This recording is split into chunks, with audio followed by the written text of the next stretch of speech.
Parker Holland owner Toby Zabore back here at the desk with Dylan Laube. Dylan, how are you doing today? I'm doing great today. Thank you for having me. Hey, appreciate it. I want to start. My guy Toby over here is a big fan of everything New England sports. You went to UNH, University of New Hampshire. You spent 5 years there because of the COVID year. You were a Wildcat. Talk about that experience, just being do it all there. So New England became my second home, coming from New York, where I hated every Boston fan and sports team possible.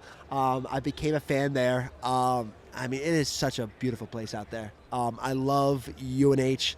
I'm a cat for life. I have it tatted on me, actually. So, and it's funny too, because now my new OC was a New Hampshire cat too. He played there and was his first job there as a coach there too. So, dare I ask where the tattoo is? Dare I no, ask? All right, no. I dare not. Okay, no. I dare not. No. I mean, no. yeah, can I talk about the, New Hampshire connection? I mean, Yeah. you got that OC now. How does that kind of help you get acclimated to that system?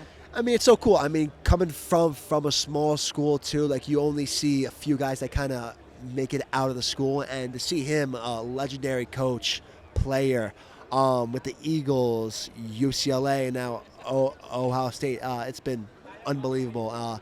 I haven't spoke to him yet, but I hope to soon.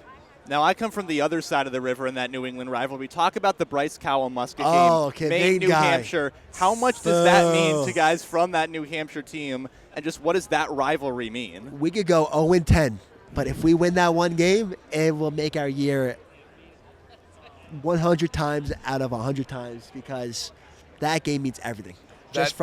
That's exactly the way we are in D3. We've got something called the Cortica Jug. I don't know if you ever heard about it. Yeah, of course. Yeah, so between Ithaca and Cortland, Yep. big fans. The meaning of that rivalry game, it's just so intense. Like, is prep any different going into that, especially Yes. at the running back position? Like, what does that feel like? All week long, it's like an extra kind of umph to it. It's like it's more physical, like, because you want it more, because this is the most important game.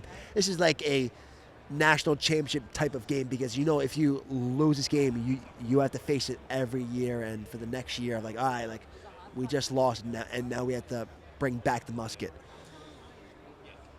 I do want to move into the pro career a little bit. You were drafted in the 6th round, joined the Las Vegas Raiders. Obviously, it wasn't the most successful team, but you guys had some really good moments. You specifically had some really great moments. Your first kick return in the league was massive. I think it was 55 yards. You smoked that one. What is the mentality going from, obviously people talk about in high school, you're the best guy, then you go to college and you're not anymore. You go to college, you're the best guy, you go to the league, and you have to go do special teams. So what was the mentality for you, like getting ready to do special teams? Which, going into it, I knew I was going to be a special teams guy, try and make my role on the offense too. But of course, that didn't happen this year, but it's fine. This year was a slow start, but as the time went on, man, I got more and more reps on special teams, man, and that kick return was kind of the big one, and it was against the Broncos.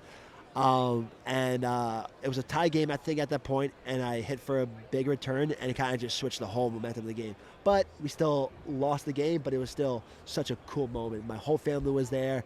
The crowd just erupted, and like, especially as a fan too, like you just see like the whole crowd erupt for you.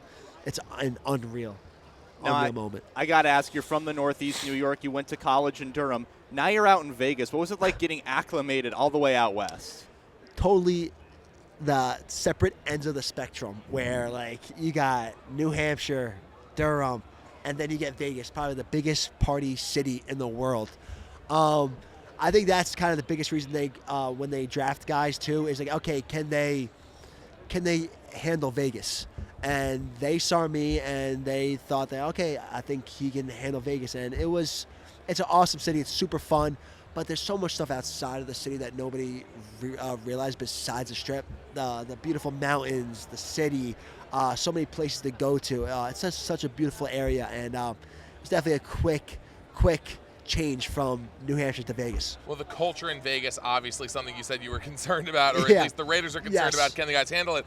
But I'm interested in, I'm not worried about it at all, the culture inside the building. You get drafted to Antonio Pierce, who is kind of known as the ultimate players coach. He was known as a great vibes guy. Obviously, he's now gone. You're going to be moving into the regime of head coach Pete Carroll, who just got hired recently. How was the culture in the building after you were drafted? How did that feel as you were here? And how do you feel about the way it's going to adjust with Pete Carroll at the helm? I have the ultimate respect for Coach Pierce. He was the first coach to draft me.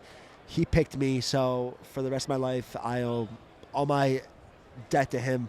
But yeah, dude, it was the culture in that room. You ask anybody, you wouldn't think that we were 4-13. You would think we are 12-5 because we were just always trying to win every game, always positive, always fighting every week. Like, you hear a lot of stories of other teams that go down, and you're like, all right, they become more of a individual team because they have a losing record now. But we had a great culture from Pierce, from everyone in that room, from Max Crosby to all the vets in the room. They brought such a great culture there, and I think it's going to stick around with Carroll and everyone because we had such a young team too. I love to hear that. I do want to zoom out now. You as an NFL running back, we are getting ready to watch a Super Bowl with pretty much every different archetype of running back you could ever see. You've got Saquon, who is just the monster. You've got Kareem Hunt on one side, who's the classic power back. You've got Isaiah Pacheco, who's more of a gadget guy. You've got Samaje Perine, who wants to catch out of the backfield. And you've got, Philly's infinite depth, apparently, of running backs who can rip off a giant one at any time. What do you think? What do you think the contribution of the backs are going to be to both of these teams in the big game? I think it starts up front. I think in Philly, if they can move that defensive line with Chris Jones, it will play a huge factor for Saquon because if you don't touch him within 5 or 10 yards or so, he will be gone in an instant. So I think stopping that front is going to be huge for the Chiefs, and same on the other side too. I think that defensive front for Philly is so good. If you could stop them and have a ground game, it'll be so important for them. But I think Philly ultimately will win the game, but I don't know. It's still the Chiefs. Hey, you beat me to my last question. I was going to ask you, but Toby's got something else for you. I got to ask you about the hat. You said you were a big New York sports guy. Yankees fan, I'm assuming? Yes, sir. I got to ask you about the Yankees offseason. You lose Juan Soto, but you bring in Max Fried. How you feeling about the Yanks coming into 25? I like him a lot. I mean, I became a huge Juan Soto fan because he's such a great player, and now he went to the crosstown team, and now I hate him a bunch. But once again, I think we had to fix that bullpen up with depth too, and that's a huge pickup. So I think after that, I think we're going to be pretty good. Couple great signings. Are you a Knicks guy or a Nets guy? Knicks. Okay. Knicks. So the Knicks obviously had a great offseason, 2 massive moves, McHale and Cat getting added. Yep. They've been extremely successful. What do you think about that season going forward? They're going to have prime playoff position. What do you think about their odds? I think Knicks got a huge chance, man. I think they have so much depth in that team, and they are just a gritty offensive team where, hey, listen, they got a bunch of studs now. They got a bunch of studs, and it's been a long time for New York fans too. So I think it's going to be super exciting. Dylan, we're getting ready to wrap it up here. I will ask, you did mention the Eagles winning it all, but I do want to give you a chance to call an audible. Your final prediction for Super Bowl 59. It's going to be Philly. I'm a huge Saquon fan, and plus I hate the Chiefs. So as a Raider, I hope they lose every single game. So, yeah, Philly all the way this year. That's what we want to hear. Dylan Laube, Raiders running back. Dylan, thank you so much. Guys, thank you. I appreciate it.